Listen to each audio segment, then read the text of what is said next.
If your vehicle has an automatic transmission, you can still choose to shift gears manually.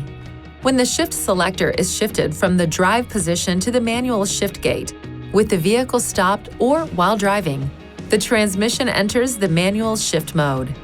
Once engaged, the manual shift mode will display on the position indicator and the transmission will automatically choose a range closest to your vehicle's current speed. Pull the right side paddle shifter to shift into a higher gear, or pull the left side paddle shifter to shift to a lower gear. When using the paddle shifters, manual shift mode will time out and return to automatic shift mode after a period of time without use. Pulling the same paddle shifter repeatedly will shift through the gears in succession.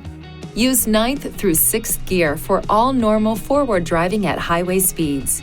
Use 5th gear when driving up long slopes or for engine braking when driving down long slopes. 4th through 2nd gears can also be used for hill climbing or engine braking on downhill grades.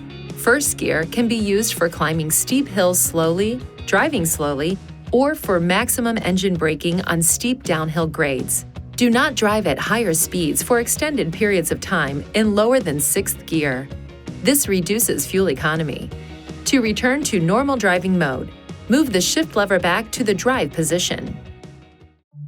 Please see your owner's manual for important safety information, system limitations, and additional operating and feature information.